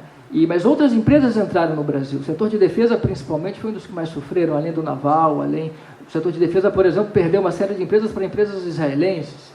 E tudo isso assim... Perdeu desde a década de 80. Sim, mas é porque... De armas leves, de 80, 90, sim, nós tivemos uma desconstrução com a Ingesa, por exemplo, né? Nos anos 90 isso foi destruído, mas a gente teve, querendo ou não, com a Estratégia Nacional de Defesa, com a Petrobras, com as encomendas navais, uma recondução desse setor aí na direção de um crescimento, de uma base industrial de defesa, que com a Lava Jato e com esse cenário de desconstrução econômica brasileira já foi bastante perdido, né? O setor de óleo e gás, a tentativa da operação A Carne é Fraca, também para desmobilizar as empresas de proteína animal. Lógico, sem esquecer que é lógico que a corrupção tem que ser combatida, né? A gente esquece, quando a gente critica essas intervenções típicas de guerra híbrida, que procuram naturalizar esses movimentos como espontâneos, realmente a gente tinha que fazer o impeachment, realmente o setor estatal é corrupto, então privatiza tudo, essas naturalizações desses movimentos, a gente não pode esquecer, sem dúvida, de que a corrupção é muito importante, né, de que a corrupção tem que ser combatida sim, e a esquerda ou os movimentos mais nacionalistas precisam aderir à bandeira do combate à corrupção também para justificar o seu próprio projeto nacional, porque é muito fácil só colocá-los então como defensores de um projeto corrupto, né, e que, bom, não vão contribuir para nada para ajudar, né? Sim, professor Márcio Henrique, pode falar. Faça. Pega o microfone aqui, por favor. Como você falou em setor de óleo e gás, falou da Lava Jato, é só para lembrar uma coisa, Miguel. O que rebentou o setor de óleo e gás foi a política de preço anterior à Lava Jato, não tem nada a ver com a Lava Jato. A política de preço no setor de óleo e gás rebentou, junto com uma política de investimento alucinada, mas absolutamente alucinada. Os orçamentos se multiplicam por 5 em dólar, tanto da Abreu e Lima quanto do Comperj. São coisas que começavam na ordem de 3, 4 bilhões e terminam em 29 e 31.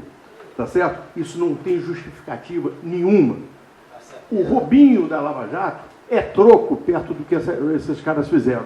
A Sete Brasil, tá certo? Que é uma coisa que deveria ser para fazer a industrialização recuperar, foi um espanto de ineficiência e de superinvestimento de um dinheiro que não foi para lugar nenhum.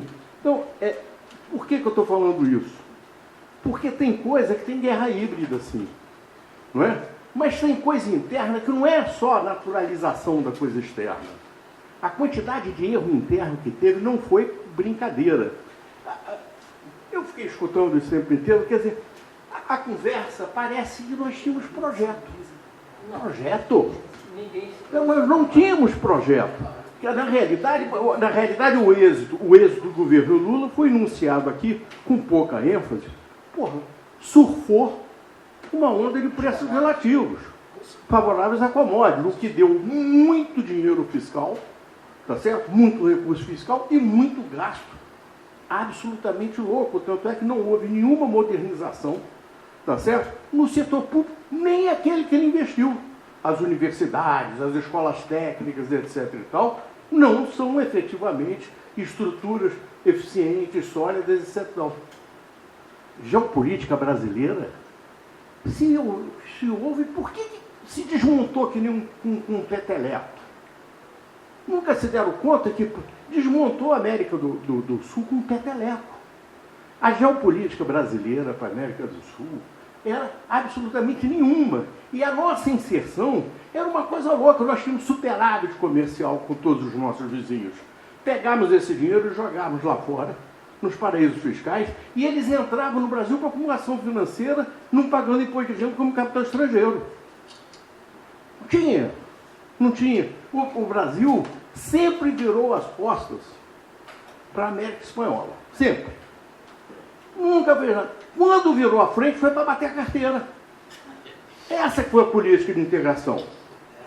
Tá certo? Essa foi a política de integração.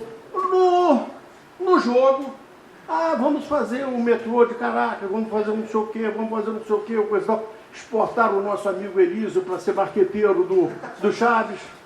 Mas foi isso que fizeram. Foi nada. E só para concluir, só faz geopolítica quem pode. Geopolítico não é assim. Os tupis vão fazer geopolítica, não fazem. São vítimas. O Brasil não faz geopolítica. O Brasil tem que se defender de um mundo onde que as forças geopolíticas estão invadindo e arrebentando esse país. O Brasil não tem poder para projetar. Ele não tem poder para garantir internamente. Não tem geopolítica. Geopolítica é coisa para país que pode ser imperialista. Tá certo? Pode ser imperialista. No passado, a Escola Superior de Guerra construiu uma tese do subimperialismo brasileiro. Não era enunciada assim, mas era a tese. Era o subimperialismo. Depois que ficou muito feia a palavra subimperialismo, ela começou a repensar na coisa da integração. A ESG ou o Rui Mauro Marini? Não, era a ESG que tinha. Que eu saiba é o Rui Mauro Marini. Era a ESG que tinha. Era implícito. Era implícito. Tá certo? Que era o subimperialismo brasileiro mesmo. Desenvolve o assunto, desenvolve. Tá certo? Poderia falar, o Destino Imperial Manifesto. Era a frase. Entendeu? O Peri não é a ESG nem o pensamento geopolítico Era brasileiro. a ESG dos anos 50. Ele é um pensador Era a ESG dos anos 50. Mas o Brasil tem um destino manifesto, Breno. Tem, eu não tenho a menor dúvida. O Brasil tem um destino manifesto. Não sei. Não sei. Duas observações aqui, Marcelo Henrique. Primeiro,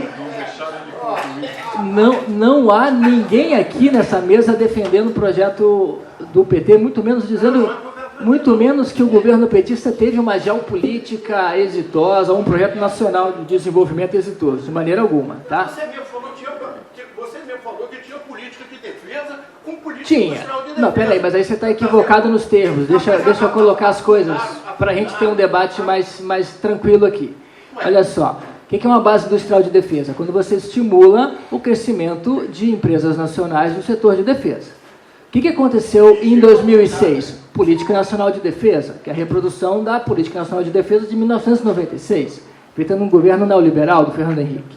Em 2008, foi feita a Estratégia Nacional de Defesa. Com que intuito? Formar um resgate da geopolítica brasileira que nunca deixou de existir. E não é que a geopolítica seja uma característica típica de grande potência, talvez eu só queira dizer grande estratégia. Quem tem grande estratégia é grande potência, com certeza. O Brasil, até como um país com um potencial enorme e que já vivenciou e tentou construir um projeto mais robusto de poder, do Travassos ao Meira Matos, né? Havia uma ideia de projeto continental do Brasil. Havia uma grande estratégia claríssima, claríssima. Se ela não foi executada, presta atenção, você está falando e interrompendo, isso não é debate, Márcio, segura. Daqui a pouco você pode ter a sua tréplica aí. Então, houve sim. Agora, por que não conseguiu lograr êxito, sobretudo econômico, nessa estratégia? São outros 500. Dos anos 80 para cá, houve um desmonte muito claro dessa estratégia que foi construída assim, né? Então, eu acho complicado. Voltando à questão da base industrial de defesa, isso não quer dizer que o governo Lula tenha construído exitosamente um projeto desses. Não. Agora, quando você vê uma Embraer voltada para a construção de um caça, de um cargueiro, como o KC-390, isso é base industrial de defesa, isso é projeção de poder, isso é poder aéreo, é óbvio que isso é uma questão geopolítica. Quando você vê que o Brasil repensou na construção dos blindados como os Guarani, isso é geopolítica, isso é pensamento de fortalecimento interno, isso é base industrial de defesa. Quando você vê os novos FAO, enfim, tem uma série de questões, né? Agora, quando eu cito a Lava Jato, não é que a Lava Jato seja a GNI que destruiu tudo, não é isso. Agora, a narrativa criada junto com a Lava Jato jogou todo mundo fora. Com a Lava Jato veio a simplificação de uma série de políticas que eu concordo, eu não vou entrar no mérito, eu não sou um grande estudioso das questões do petróleo e gás, mas o que eu digo houve uma debacle numa conjuntura de 2003 para cá, em que vários setores estratégicos foram desmontados. A Lava Jato, ela cumpre um papel, na minha opinião, de construção de uma narrativa, inclusive de nacionais achando normal desmontar setores. Quando o Paulo Guedes assume com toda a pompa e circunstância a imbecilidade de falar, como economista bem desqualificado que ele é, de que o Brasil poderia perder o superávit comercial que ele tem com a China num projeto de livre comércio com os chineses, logo depois do próprio Bolsonaro, que é um asno, teve que desconstruir isso, porque todo mundo saiu em defesa contrária disso, porque não tem nenhum sentido, né, fazer uma zona de livre comércio com a China, uma imbecilidade, né? Mas não só para pontuar, não há defesa de um projeto recente, porque o projeto petista esteve longe de um projeto nacional. Eu concordo plenamente com o professor Reinaldo Gonçalves, da UFRJ, houve um desenvolvimentismo às avessas nesse sentido, houve desindustrialização passiva, o Brasil aceitou esse papel de desconstrução de um projeto. Agora, a gente não pode esquecer as nuances também de crescimento, as nuances de forças profundas, para usar aqui o Pierre Renovan e o Jean-Baptiste Duvozel, que se manifestam na possibilidade de um governo, como setores. O setor de defesa, querendo ou não, se manifestou positivamente e abraçou a possibilidade de uma política externa, que é uma das poucas coisas que eu defendo de positivas desse governo. Foi uma política externa de retomada de princípios que foram muito valorizados durante a política externa independente, durante o pragmatismo responsável, e o PT, concordemos ou não, nesse sentido, retomou sim esse discurso universalista da política externa, né? Eu acho que há elementos críticos na sua política externa para a região, com certeza, porque foi muito fácil desmontar essa estrutura toda, mas eu não acho que foi por causa simplesmente de uma incompetência também. Eu acho que são fatores estruturais que os países não controlam. As forças sistêmicas são muito mais fortes do que os projetos, mesmo projetos nacionais de desenvolvimento, como o brasileiro, que também foi desmontado como um peteleco. Foi muito fácil privatizar muita coisa, foi muito fácil... por exemplo, muitos militares que estudaram nos Estados Unidos nos anos 60, 70 e 80, hoje falarem naturalmente em comprar Bitcoin, falarem em privatização, falarem numa geopolítica menos intensa, no sentido de construção de um poder militar dissuasório, né? Então, acho que as coisas são um pouquinho mais complexas aí. Vamos continuar o debate, que está bom. Então, vamos continuar o debate. Olha só. Tem uma confusão, e é uma confusão teórica mesmo, absolutamente complicada. Uma coisa é a formulação, é a ideologia, é o discurso. A outra coisa é a política executada. Então, quando eu falo que o Brasil não tem geopolítica, é que não teve mesmo, não teve execução real. Se você for estudar qual é a geopolítica brasileira ao longo da história, você não encontra. Não importa, o Travassos fez, o Meira Matos, o Golbery. Uma coisa é formulação, a outra coisa qual é a geopolítica praticada, real. São duas questões diferentes. Uma coisa é a teoria da geopolítica, uma coisa é a economia política, outra coisa é a política econômica, como que a economia se move no real. São dois planos completamente diferentes. É óbvio que quando eu falo que tinha geopolítica, eu estou me referindo ao plano histórico concreto. Tá certo? Não estou me referindo, eu tenho obras, tenho Terezinha de Castro, tenho fulano. Essa é a primeira coisa que não adianta responder com os autores, tá certo? Porque não é disso que nós estamos falando. A questão da política exterior é a mesma coisa. Uma coisa é o discurso, uma coisa é o nosso objetivo, uma coisa é como que nós nos posicionamos, tá certo? Nos organismos multilaterais internacionais. Isso é relação exterior, não é política externa. Tem uma diferença radical entre relações exteriores e política externa. Política externa é política de fato, é como que eu construo as relações, tá certo, com os diferentes países. A nossa... só um minuto, estou me corrigindo o tempo inteiro, contendo. Eu preferia discutir até desse jeito, mas... Tá certo? Agora, o que acontece é o seguinte. A nossa política externa, ela foi muito diferente do enunciado. A nossa foi muito subalterna. O que nós fizemos foi um processo de desindustrialização brasileira e aumentamos cada vez mais a subindustrialização sul-americana. Foi isso que nós fizemos. A nossa não leva para a autonomia. Não levou. A nossa política interna, isso é uma coisa que eu discutia quando eu trabalhava, etc. Eu falava, olha, com essa política interna, não se faz essa política externa. Não se faz. Se faz uma outra coisa. Você pode chamar a abóbora de melancia, mas é abóbora. Parece que é melancia, mas não é. É abóbora. Tá certo? Então, nossa política externa, você me desculpe, a política de defesa é a mesma coisa. A política de defesa foi um enunciado, tá certo? Extremamente curioso, num país que estava gastando violentamente em gastos correntes, que estava amesquinhando a parte de pesquisa, etc. e tal. Não era, se você faz as comparações, por exemplo, da Embraer dos anos 70, tá certo? Lá da Embraer do Ferola, do Capitão Vale, do Coronel Vale, etc. e tal. Da Embraer dos anos 70, porque era a Embraer dos anos 90 e da primeira década, é completamente diferente. A nossa Embraer, que está todo mundo enchendo a coisa, é uma tremenda empresa financeira, com um nível de desnacionalização absurdo. Absurdo. Com um nível de dependência tecnológica absurdo. Se isso daí é um bom negócio. É um bom negócio. Nós somos melhores que a Bombardier. Isso não tem dúvida. É um bom negócio. Agora, para autonomia tecnológica, nenhuma.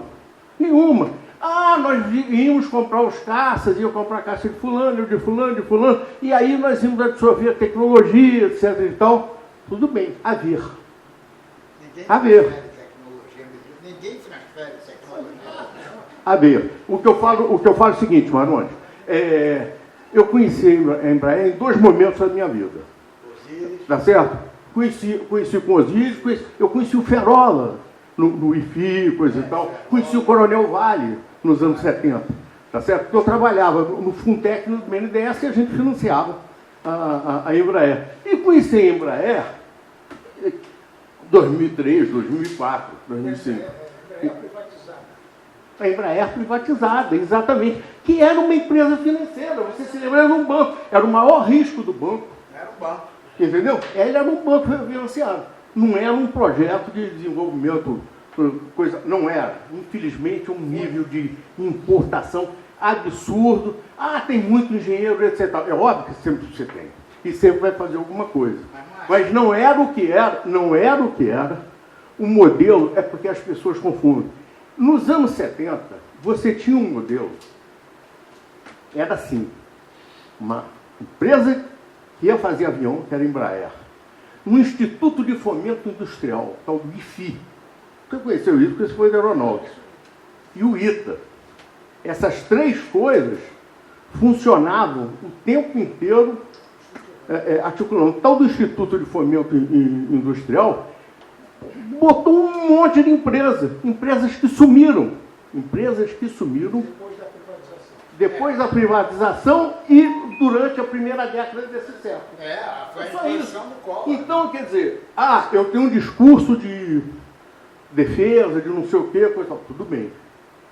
A prática não cola. Eu queria...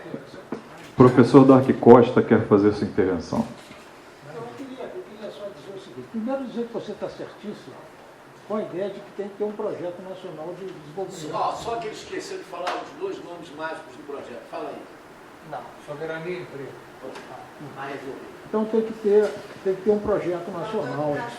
Coisa que nós não temos há pelo menos 40 anos. 40 anos o Brasil perdeu essa visão. Tá? Isso tem uma repercussão direta no que nós estamos discutindo aqui. Em termos de política externa, o Márcio Henrique tocou aqui na questão, e colocou de forma clara. Vocês acham que no governo Dilma nós tivemos política externa? Vocês conseguiram ver algum movimento de política externa no governo Dilma? Vocês não conseguiram ver de política interna? Como é que vocês iam ver de política externa? Ali é caso para ser medicado. Eu sei, é um caso para ser medicado, eu concordo. Bom, com respeito à questão que o Márcio tocou, da Embraer, mas está repleto de razão.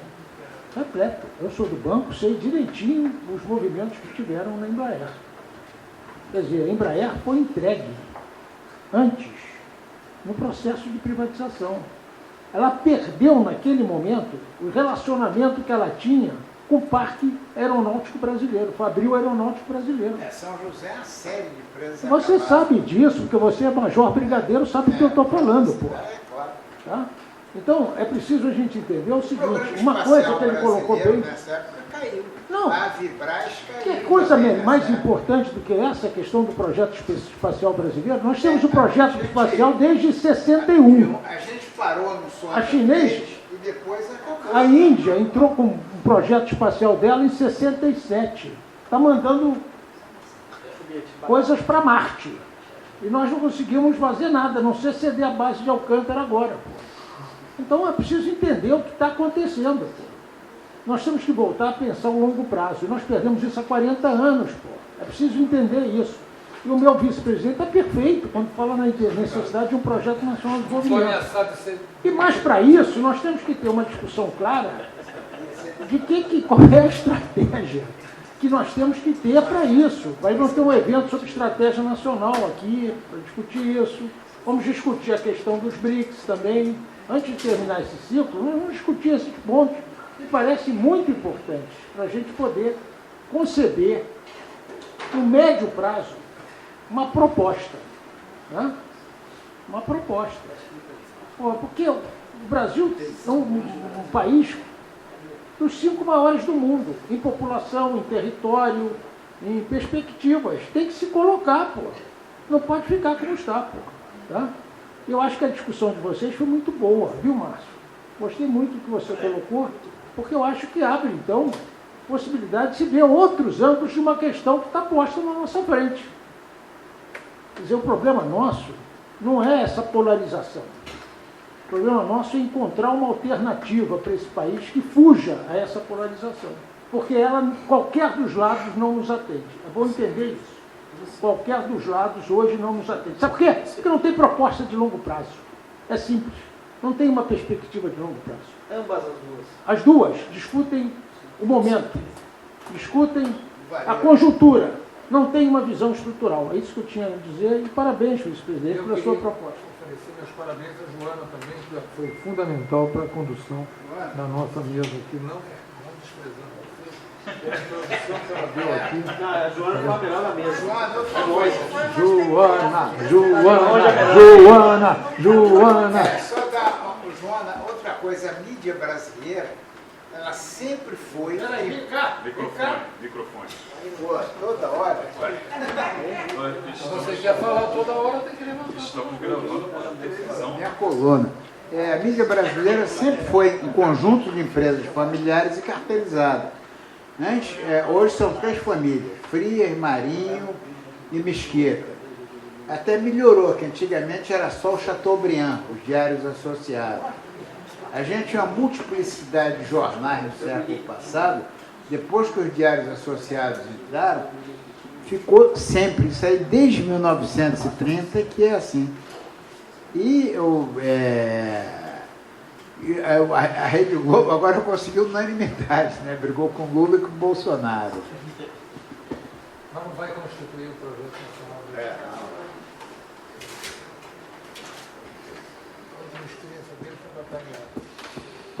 Bom, gente, eu acho que já deu, né? São 2 horas de reunião, já falamos um bocado. Esse debate foi muito bom, agradeço o professor João Miguel, também o professor Márcio Henrique.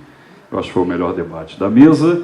Agradeço também aos meus colegas, Ronaldo Carmona, João Miguel novamente, Joana Dreste, Carlos Monte, e dou por encerrado, agradeço também a plateia e dou por encerrada essa discussão. Muito obrigado.